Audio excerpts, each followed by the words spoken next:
La tension a progressivement monté à travers la province du Nord Kivu au troisième jour, mercredi 27 juillet 2022, suite à des manifestations anti-MONUSCO. Dans l'est de notre pays, il y a eu toujours de torsions qui brûlent, parfois entre les tribus, parfois entre la République démocratique du Congo et le Rwanda, parfois entre la RDC et les Burundi. Ça ne date pas d'aujourd'hui. Mais pour la MONUSCO, c'est la première fois, non, je crois. D'après toi, qu'est-ce que tu pourras proposer à la Non, la MONUSCO doit respecter, respecter ce qui est écrit dans les textes. Si vous lisez ce qui est écrit dans les textes et ce qui est en train de se passer dans la partie est de notre pays, c'est carrément divergent. La tension a progressivement monté à travers la province du Nord Kivu au troisième jour, mercredi 27 juillet 2022, suite à des manifestations anti-MONUSCO. La cloche a sonné aux oreilles des citoyens congolais et nous avons décidé d'en parler cet après-midi ensemble avec vous. Nous signalons qu'il est 12h à Kinshasa et je reçois devant moi M. Séverin Boyabé avec qui nous allons commenter ensemble cette émission. Bonjour M. Séverin. Bonjour. Comment trouvez-vous cette affaire de la MONUSCO? Est-ce que ça vous arrange de voir les citoyens congolais déranger la MONUSCO ou vous êtes contre? Bon, d'abord, avant de répondre à votre question, j'aimerais encore se présenter tout en disant que je suis journaliste, présentateur et analyste politique. Voilà. Bon, je dirais tout simplement que ça ne date pas d'aujourd'hui. Dans l'est de notre pays, il y a eu toujours de torsions qui brûlent, parfois entre les tribus, parfois entre la République démocratique du Congo et le Rwanda, parfois entre la RDC et les Burundi. Ça ne date pas d'aujourd'hui. Mais pour la MONUSCO, c'est la première fois, non, je crois? Non, ce n'est pas la première fois. Ok, expliquez-nous. Il y a une année ou 2 ans, si j'ai une bonne mémoire, il y a eu des manifestations violentes. Et d'ailleurs, les Congolais avaient décidé de faire partir la MONUSCO de notre pays. Mais il y a eu quand même intérêt d'entente, croyant que la situation allait prendre une nouvelle tournure, une nouvelle allure, et ce n'est pas le cas. Ce n'est pas le cas. On tue les Congolais et la MONUSCO est là. Si et seulement si, on devrait chercher à penser que la MONUSCO allait nous défendre, allait développer les muscles pectoraux pour pouvoir exterminer la guerre qui est en train de se dérouler dans la partie est de notre pays. J'ose croire que ces situations allaient déjà prendre fin.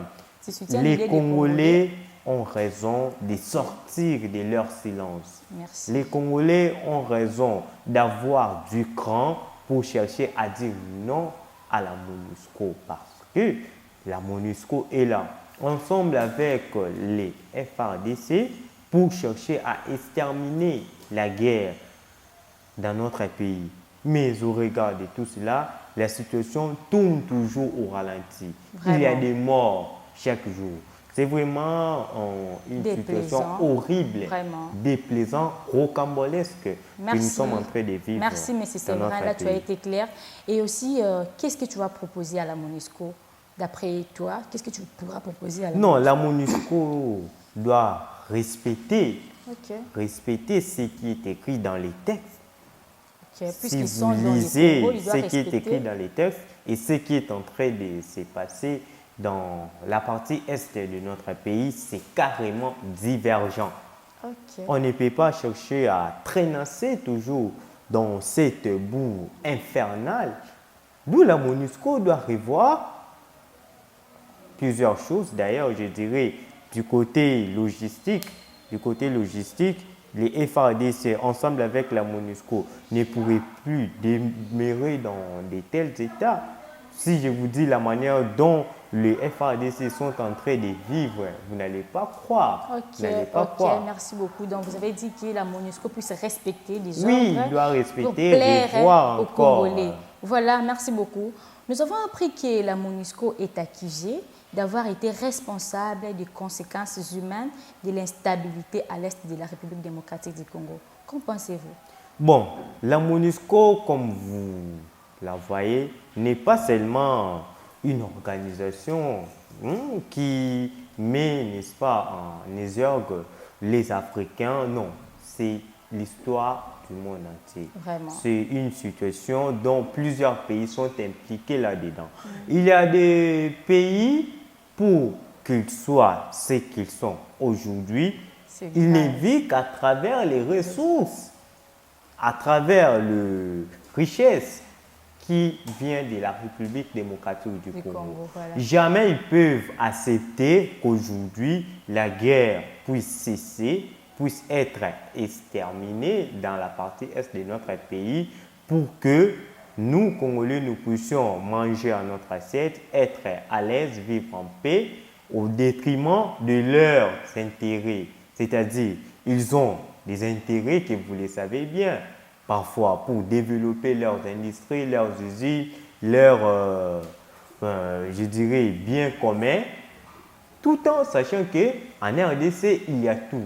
Donc, cette guerre ne peut pas être terminée. C'est pour cela qu'il y a des collaborations, des attentes entre la MONUSCO et ces pays pour pouvoir piller et continuer à piller la République démocratique du Congo. Ok, M. Séverin, merci beaucoup. En tout cas, vous parlez très bien. Et enfin, j'aimerais savoir, tu es Congolais, je crois? Je suis Congolais de père et de mère. Vraiment, et des voisins, je crois. Oui. Alors, en tant que citoyen congolais, quelle est ta part face à cette situation? Je dirais tout simplement, les Congolais doivent prendre les choses du nouveau en main. Les FARDC doivent encore faire un travail titan, un travail colossal, je pourrais dire, pour que la République démocratique du Congo puisse trouver la paix. Parce que ça ne date pas d'aujourd'hui. Si nous-mêmes, les Congolais, comme vous avez dit, des pères et des mères, à 100%, on s'engage à dire non à la guerre en République démocratique du Congo, d'après des temps, vous allez voir que la situation va prendre une nouvelle dimension dans l'est de la République démocratique du Congo et il n'y aura plus ce que nous appelons guerre. Parce que la guerre dont vous voyez, c'est une guerre politique, une guerre politisée, une guerre pleine d'intelligence là pour piller notre pays. Je ne sais pas moi, on va les piller jusqu'où, parce que les richesses que nous possédons, ce sont des richesses naturelles, la bénédiction de Dieu. Même si vous les pillez, demain ou après-demain, vous allez payer les ponts cassés de cette affaire. Merci beaucoup. Cette émission est complètement terminée, mesdames et messieurs. Nous signalons que nous sommes déjà vraiment à la fin de cette émission. Merci de nous avoir suivis. Nos sincères remerciements s'adressent premièrement à Dieu Tout-Puissant, lui qui est le maître des temps et des circonstances. Nous saluons la famille Milambo. Je salue Yafrida Milambo depuis le Canada qui nous suit de loin. Salutations à Divine Nassonga qui nous suit depuis la France. Et enfin, j'aimerais souhaiter heureux mariage à Didi Stone Milambo. Je souhaite que Dieu Tout-Puissant soit votre Dieu et que l'amour soit votre devise. Ben, merci de nous avoir suivis et restez connectés dans notre chaîne Émergence TV. Enfin, cette émission a été présentée par Gladys Milambo. Au revoir.